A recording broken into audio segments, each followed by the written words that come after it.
Here are 5 things that beginner cubers and non-cubers should know. So if 1 or 2 pieces pop out of your cube and they're still okay, like none of the pieces like snapped off or something, especially the corner pieces. Although many beginner cubers and non-cubers think that a cube is broken when it pops, it's actually not broken. And you can easily put those pieces back in and your cube will still be fully functional.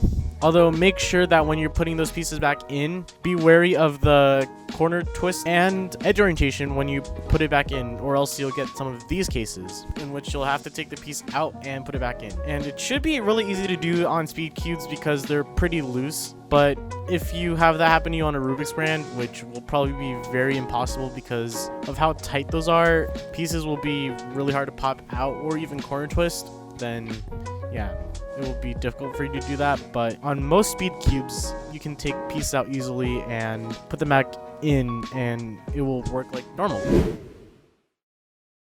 So there are a few methods to solve the Rubik's Cube faster, and they're called CFOP, RU, and DZ. But if you're a beginner solving a cube and you use the beginner's method, you can easily transition into CFOP, as beginner's method is somewhat of a simplified version of CFOP, although obviously with more steps.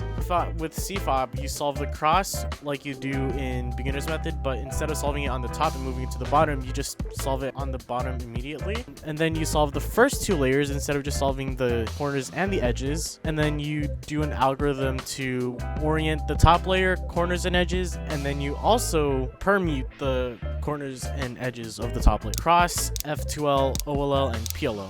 I'll also have a little thing of explaining the other 2 methods.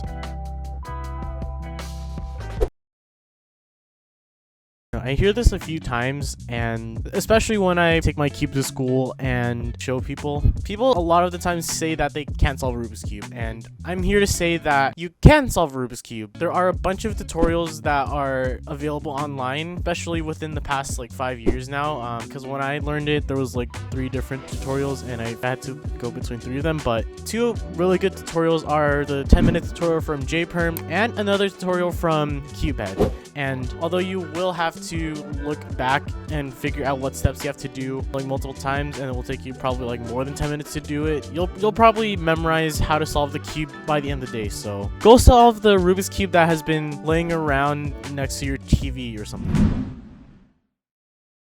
I think you've probably seen this a lot of times already, and people say this a lot, but if you scramble a cube and you do a lot of moves to try to make it harder, you're actually not making it really difficult. There's one JPerm video that has a good explanation on what would actually make the hardest scramble, and there's also a little scramble that you can also apply there that you figured out that will actually make it the hardest scramble for the cube, where you're gonna try to solve the cube with that scramble. But one thing you can do to make a scramble difficult, other than what is from that JPerm video, just twist the corner and maybe like twist 1 or 2, and that will confuse the living hell out of the cube where you're trying to get to solve your cube.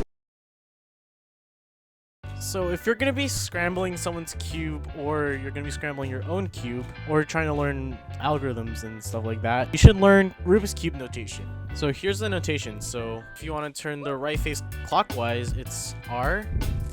And if you want to turn the right face counterclockwise, it's R prime. Turn the upper face clockwise, it's U. Up face counterclockwise, it's U prime.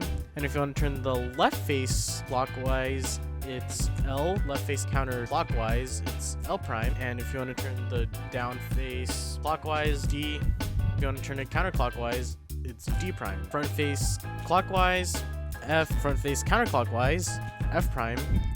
And then if you want to turn the back face, this is V. And if you want to turn it counterclockwise, B prime.